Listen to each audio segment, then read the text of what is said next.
It really would, of course, though, take something as drastic as Drew Holiday coming to the Celtics to get Caleb's ass on here. Listen, man, Life finds a way. It finds a way. Every day is a holiday. Welcome back to commentary. This is one of your hosts tonight, Sean. I am joined by the whole crew. We've got Trey, Marcus, Caleb. We'll start with Marcus. How are you doing tonight? I'm humbly relieved. I'll just put it like that. Yeah, we'll get into what you're relieved about and all of that. So, Caleb, welcome back. Hey, it's great to be back. I'm here enjoying the holiday season, and I cannot wait to talk to you guys. All right, we're going to leave that one till last for just to torture you. But Trey, how are you doing tonight? I'm just excited that everyone else is as excited as I am about Lonzo Ball's rehab going well. That's why we're here, right? That's yes, one of the many reasons, yes.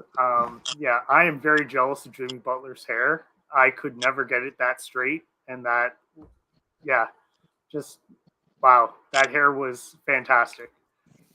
I mean, I thought it was fake when Caleb first sent it to me. I thought it was a Photoshop because we and others, like you saw it everywhere. People were kind of making fun of Jimmy for his, they tampered. There was all that going on. And I thought it was a Photoshop making fun of Jimmy being in his feelings.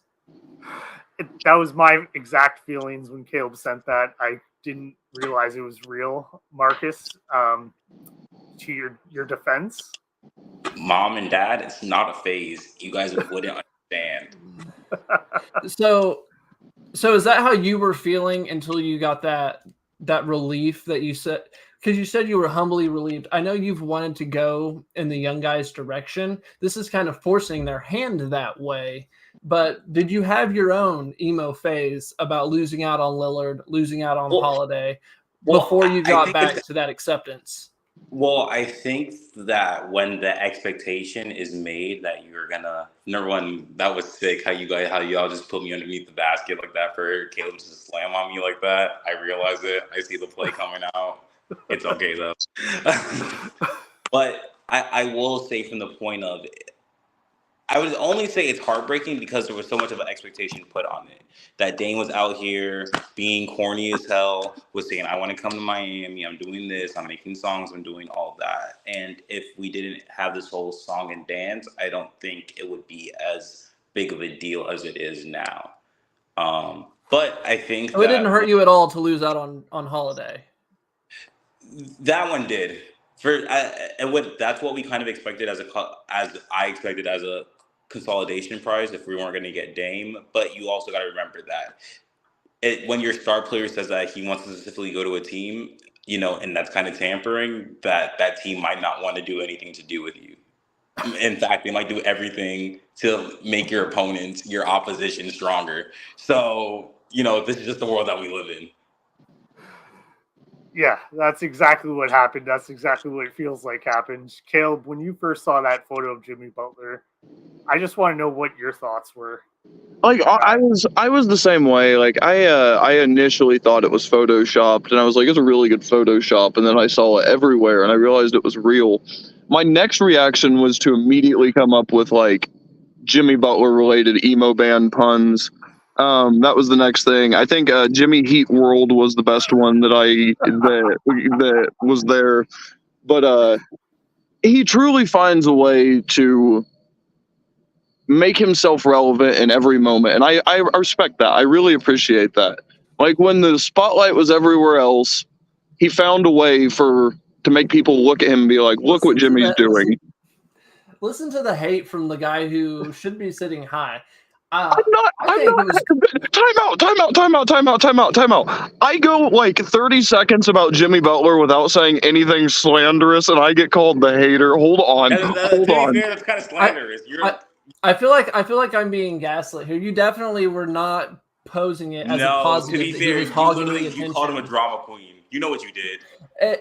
This is a Miami victim complex. We've been seeing it all off season, and it continues here. I don't, Exhibit A, B, and C yourself out of this. And this is why everyone hates Boston fans. But I love what Jimmy did personally, because you hear how we started this. It sucks for the Heat. Like, what happened? They had expectations. Things did not go their way. And this was media day. And Caleb, you were right. The attention wasn't necessarily on the Bucks and the Celtics in that moment, but for their media day, everything was focused on them. And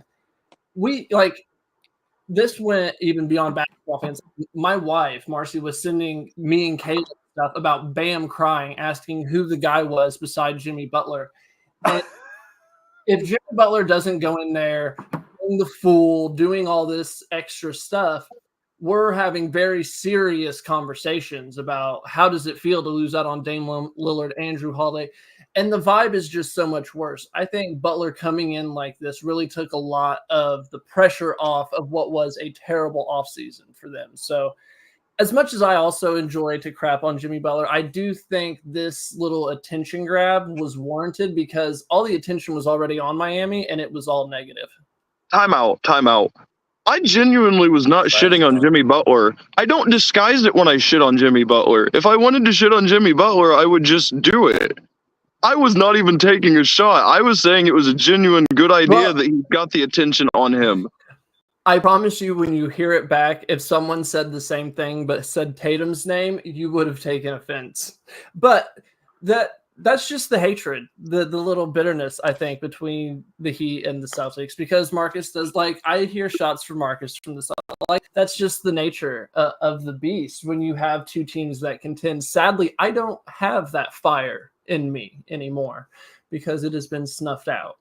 But you do have that fire now, Caleb. And while me, Marcus, and Sean are on the back burner, there was that moment before you guys got Holiday that Dame went to the Bucks, and up until you got Holiday, Dame and the Bucks, people thought it was a one-man show.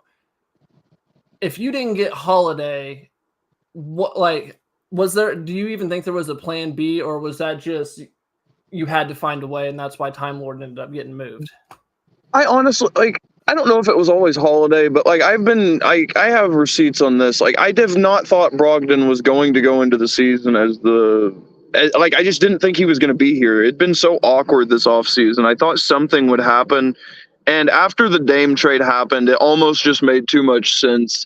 It was kind of hard to get the salaries together. I had found a few different ways without giving up either Time Lord or Al. But when you really thought about it, it made sense for Time Lord to be the guy. I didn't want to lose him. I fucking love Robert Williams. I've been a Robert Williams guy since college. That's my fucking dude. But at the end of the day, having two of the best possible people to throw at Damian Lillard and Holiday and White is just, I think it's going to be such a huge thing in the playoffs. I think it was a move that Boston had to make, and the second that they saw the opportunity, they did make it. I love the trade for Time Lord. I think he needed a change of pace.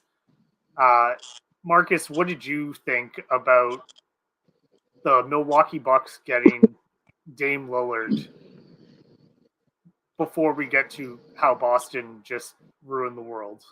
Oh no, more so I want to give credit to Portland. I think that Portland completed their rebuild quite effectively rather than talk about the Bucks. I think that the assets that they got from both trades really put themselves in a place where they're able to be competitive as a young team, but they also have the assets for them to grow and also reach out to get more marquee players if possible. No, absolutely. It was a fantastic trade for them. They got everything that they needed to get from everybody involved. It was fantastic trade for Portland. When I saw Milwaukee get Dame, I'm interested to see what's going to happen. Toronto, we missed out on Dame, but it's whatever. I'm let's just tank it. Masai just needs to reboot and do something, and maybe actually get 4 draft picks for OG Anunoby. I don't know. Maybe we'll get a couple. But yeah, when Drew became available, I went anybody but Boston. That was my exact reaction. because I did not want them to get Boston. Trey, how did you feel when you saw Drew? Well, first off, Marcus, earlier, I called Caleb out a little bit. Earlier, Marcus, you made it sound like Portland didn't do business with Miami because they were mad that Lillard called his shot. I think they didn't do business with Miami in either trade option because Miami didn't give them the best offer. Like they got such a better offer in the first trade rather than getting Hero. And then I think the Celtics, like Caleb said, you could get the deal done without Time Lord. I think Portland got the offer without Time Lord and went to Boston and said, look, if you guys include Time Lord, that's trumping what Miami's offering. But if not, then – and I think it went from there. So I love the trade for Portland. Oh, for sure. I definitely agree with you. But when you look at the initial Dame and look package, you're like, okay, damn. You're like, I'm looking at that. I'm like, damn, like that's more than what we could have been comfortable to offer for the asset. And okay, like you look at the trade and from a Heat fan, you're like, okay, if that's what it took to get it down and we gave up more capital than that, we would have literally been shooting ourselves in the foot. So I do agree with you at that. I probably should have stated that, but you're absolutely correct. I honestly think my favorite aspect of the whole trade is the fact that Cronin traded Lillard to the Eastern Conference, and then the player that he got back is such a tool for stopping Dame that he then immediately created a bidding war amongst the competitors of the team he just made a trade with. That's like some 5D chess shit, and I thought that was really well thought out by Cronin, and I just think it worked perfectly. Like, I think the best way I saw somebody sum it up on Twitter was after the Dame trade was made and they had Holiday, they were like, if this trade had gone through and like Tyler Hero had been the primary piece in this package, people are not creating a bidding war to go get Tyler Hero. Absolutely. No, his skill set's just not what teams are looking for right now when you're gearing right, and that's not a knock on Hero at all. I think Hero, like in this whole process of the offseason, has actually gotten underrated due to some of the criticisms on him. But it was a perfect situation for Portland. Like everything struck gold at the right time, and I just think Cronin made the best of the situation and got the best possible package he could have. And with that, it's a two-team race in the East, and it's now the Bucks or the Celtics. For me, I'm not going to get into it just yet. Caleb, we know who you favor. You've got the Celtics. Sean and Marcus and myself, we don't really have a dog in this race. I've been a Giannis supporter forever, so I'm going to stick with the Bucks. Sean, Marcus, who do you guys have? If you have to put money on one of the two, who are you putting money on today? God damn it. Can I put money on a Western Conference team? We're going to do that in a minute. So you have $100. You got $100. How much are you putting on this one? God damn it. I know. Say it. I'm putting 20 on the Bucks and 10 on the Celtics.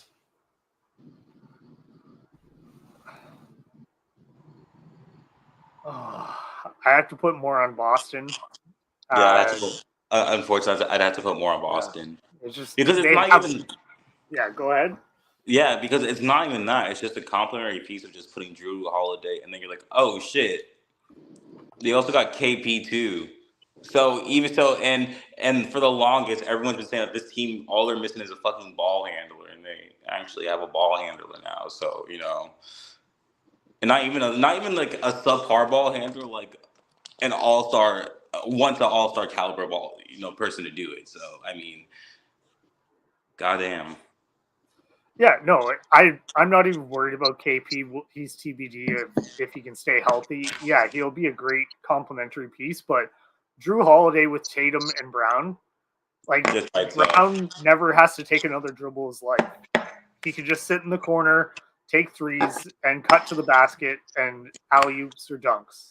It's just let's hope not. Did you guys see that video of his left-hand dribble going around? No.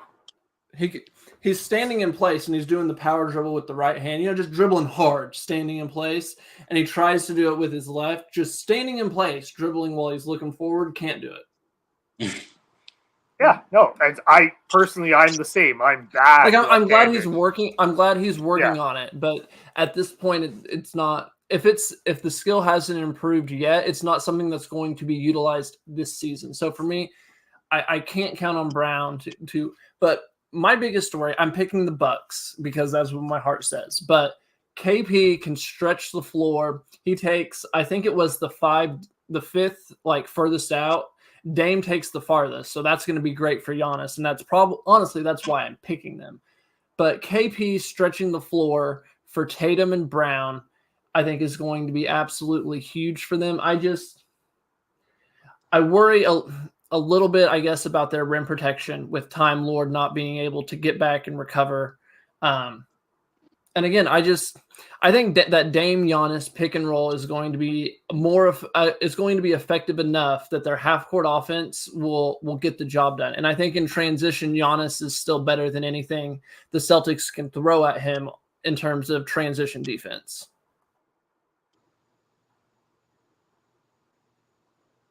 Caleb, how are you feeling?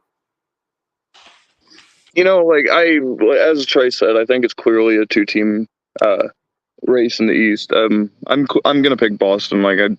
But my biggest reason is I think Milwaukee's biggest advantage over Boston is their rim protection. But I think Boston's lineup that they're going to be able to utilize is going to be able to neutralize that somewhat, because you're going to have a 4 and a 5 out there that are able to space the floor at any given time, and it's going to make Brook Lopez and Giannis come out and defend those guys in space, and that's going to leave driving lanes for White, Holiday, Brown. I just think they're going to be able to match up well enough with Milwaukee that I think they're going to win the East, and then we'll see from there. And I think Milwaukee's lack of perimeter defenders is going to be their Achilles heel, because their best perimeter defender literally now plays for Boston. He's right. Perimeter defense is the big concern. Marcus? But I mean, I guess for me, you see Horford and Time Lord work, and that's by you set Time Lord off to the side, and I think hopefully they'll be able to find a way to make it work. But you're right. If they can't have Brook Lopez on the floor and instead you have Bobby Portis out there, that it changes the whole dynamic in terms of the rim protection. And then probably Boston's got the advantage. But hopefully that's a series we get to see at some point in the playoffs. Even if I'm the only one picking the Bucks, I'm just on an island over here. It's fine. I'm just thinking towards Joel Embiid. Look at your Miami Heat hanging in there at plus 1,100 though, Marcus. Better odds than the Knicks. The Heat, the 76ers having better odds than the Heat. I understand you can look at the roster or whatever. It's just disrespectful. It really is. No, they just went to the championship game. They've been to the fucking conference finals the 3 straight years. They've been to the finals 2 out of the last 3 years. Them being below fucking 4 teams in the East is wild. I would have Miami at 3, regardless of anything else. But I think Cleveland is going to be the 3rd best team in the regular season in the conference. They don't have wings that I trust in long strike. Strus is obviously solid. Running 2 small guards and 2 bigs, I don't know. Unless Mobley takes a major step as far as spacing the floor, I just can't take Cleveland seriously. Right, because the paint just gets so fucking clogged whenever him and Allen are out there, because you literally maybe there's a market for Jared Allen. Hypothetically, in a world you move Allen to try to unlock the capability of Mobley. I think they view Allen like Memphis views Steven Adams. He can be that the 5, sense. do the banging, get the rebounds, And then he's also comfortable, not like in theory, once Mobley is comfortable playing the 5, Allen should be able to be willing to go to the bench come playoff time. But I think that's, I mean, a lot, but it's going to look a lot better as these contracts keep going up. Like we saw Devin Vassell get what, like $149 million on his extension. Yes. And right. Sean's face just went, but when you look at it, it's only 15% of the cap going forward, which is great money for a start, someone they view as like a number 2 next to Wemby. Speaking of the West, nobody really got better. And the damn, it cuts off the team logos, but we still get the names. So we will continue on. The Nuggets and the Suns. It's a 2-team race here too, which kind of surprised me. I assumed the Nuggets would be the heavy favorites, but they're not even the favorites. Marcus, how do you feel about the Suns being favorites? I mean, it kind of makes sense. Like, I think it was really apprehensive at first when we first saw the initial moves that they did when they franchised their entire bench to get all the stars. But from the trading Ayton to getting their package back, what did they get? Nurkic back? I think that's a lot more complimentary piece to play against Devin Booker. And what else? Bradley Beal and Kevin Durant. So, and I think that they just got they got exceptional players on really cheap contracts as well to fill out their bench. So I still say Denver, but I can see the argument for Phoenix being number 1. No, I think it should be Denver. The Suns, I think they're going to miss DeAndre Ayton. I'm so glad DeAndre Ayton got out of there and got into some place like Portland. I think it's just going to, they just need to get out of there. And I don't think Nurkic is going to provide what they want from him. Denver I think is a more ready package than the Phoenix Suns because they have barely played together, the Phoenix Suns. So that's just where I stand. I feel like the Suns probably, like you hear about it in the NFL, the public teams where they have to give them points. I think there are probably a lot of people betting the Suns, right? Like it's a fun bet to have if you're an NBA fan. But I'm with you, Sean, and you, Marcus. Like I get the argument, but for me, it's heavily the Nuggets. And if I had to pick a bet that I've seen out of all of these, it's easily the Nuggets at plus 270. Like I love the Eastern Conference teams, but I think the Nuggets have an easier.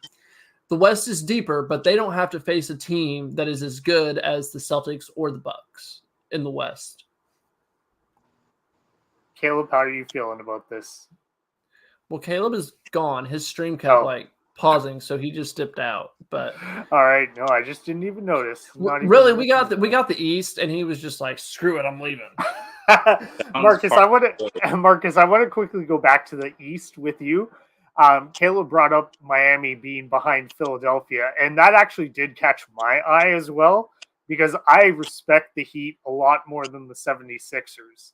And I think the 76ers being ahead of them is disrespectful to the Heat. How are you feeling about that? I'm fine because this is all playing into the narrative of Embiid 24. So this is fine. This is fine. This will be like the year before and the year before that when we just go out here.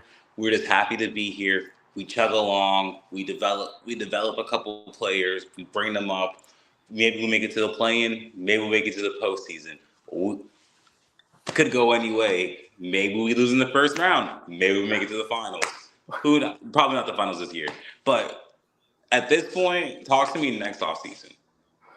Man, your season is just an absolute roller coaster. The ups and downs, the highs, and it's very stressful, honestly. You didn't even want to make the playoffs, and then you end up going to the finals. It's very stressful, like honestly. Like in people are like, I would love that stress. I would love the stress of going to the finals. You know what, Trey? You got 6 championships. Shut up. But I don't think it's disrespectful. Like we saw Philly push Boston last year in the playoffs until they collapsed at the end. To be fair, Harden. Go ahead, sorry. To be fair, like Joel Embiid is the reigning MVP. Like, you can't take that away from them, right? Like, James Harden might not be the asset he was, but he's still an asset. Like, he's still a good player. Not in the playoffs, mind you, but in the regular season, he's still an adequate point guard to have. They still have Tyrese Maxey. And that's all I really think that they have that's honestly, like, worth anything. So this is basically banking on that James Harden comes back and plays, or the piece they get back for him is good enough to plug and play and be comparable. I think or like if Embiid is like super healthy and Maxey takes a leap, or Maxey, yeah. I think it's more so as Joel Embiid not taking the dip from the way that he played last year, as probably most of the reason why they're ahead. And like you mentioned, Sean, like the Heat made the finals last year. They should feel disrespected, but like, let's be honest. The Heat played literally as good of basketball as you could play to get there. Like, thinking basketball did an entire thing on how their shooting was the only series in NBA tracking history where the 3-point shooting has been enough to swing the series. It was just so drastic. So for me, like if I'm the guy making the odds, I look at the Heat and I go, they had literally the best season they could possibly have last year. They lost Vincent and Strauss. I don't see any way they win the finals this year. They got Tommy Hawkins. And he threw down a great 360 pump dunk, I saw. But like, Jimmy Butler's getting older. Kyle Lowry's getting older. They had a long playoff run this last year because you said it. They made the finals, and that's a lot of wear and tear. Those games, they're pretty intense. So for me, I would also, if I had to pick a team, the 76ers or the Heat, I'm picking the 76ers to win the title before the Heat because I love Embiid. I like Maxey, and I don't think the Heat have another year like last year in them. They got to recharge. It's fair enough. Yeah. But Kyle Lowry teaching Jaime Jaquez how to back somebody down, like, bro, no, that's invaluable. It's fine. We need him just a mentor for, like, he can be like Mike Conley. We just need to give him a restructure. He's taking Udonis Haslam's role. He's going to be on the bench, and we're going to be like, is he on the roster? Is he under the salary cap still? Skeleton of Kyle Lowry. Yeah. Yes. I mean, for God's sakes, I mean, anyway, yeah. It's fine. This is fine. You're on mute, Trey. We have the odds we can see. And then you have Dallas right underneath the Clippers at plus 1,300. So they're right there with the Clippers. And then you have Oklahoma City, the Thunder, the Pelicans, the Kings, and the Timberwolves are all plus 2,900. So all of them are, super, super long shots. We all know I already picked the Timberwolves to make the Western Conference Finals, so they're my clear long shot pick. Do you guys like any of those? Kings. If you have to pick one, I guess. Sean's picking Kings? I guess in a perfect world. You know what? I'm feeling optimistic. I'm gonna go with the Pelicans. If Zion's healthy, they were what, like the number 1 seed in the West, like 2 months into the season last year or something? Yeah. Yeah, before. Yeah. And the pictures of him this offseason, he looks good. So every picture in the offseason looks good. Man, I can tell you, before he showed, like, right when he first got on Duke's campus, he was absolutely like 8-pack jacked. He must have just done like a deadlift or something, and he looked so good. And then, yeah, he wasn't that ripped. That's all I had this week. Just the Bucks and the Celtics, man. Fucking wild. Yeah. And I want to echo what Marcus just said about the Portland Trail Blazers and just rebuilding and retooling around Scoot Henderson. This is just absolutely fantastic. Like, masterclass. Yeah, it's a great job. I'm sorry it had to come at the behest of the Miami Heat, but I'm happy for Portland. Hopefully Milwaukee and Boston meet each other early in the playoffs and just knock themselves silly. You have nothing to apologize for, Sean. I literally, this is what I wanted. I got what I wanted. Yeah, got to give you credit. You've been on this. I don't think we need Dame. I don't think we need to give up this much to get Dame train. Drew Holiday was a much better target for your team as well. That's rough, buddy. That one did stink a little bit, but that's rough, buddy. Yeah, pretty much. Thanks, bud. Get me the fuck out That of here. That timed out pretty nice. All right. Well, Trey, where can the people check you out? I hear you're on Threads. I am on Threads talking AEW, wrestling, video games, and basketball. So if you like any of those things, go check me out on Threads. And that's Trey in a nutshell there. Marcus, how are you doing? Where can people find you? You on Threads as well? Yeah, Threads, no chill will. I just be talking basketball. That's really about it. Yeah. All right. Well, it's great to have you on here. Caleb will say goodnight. It was a good one having you on here for the little bit that you got, but we'll see what happens this regular season. Everybody have a good night, and we'll see you out there. 2 more weeks, I think.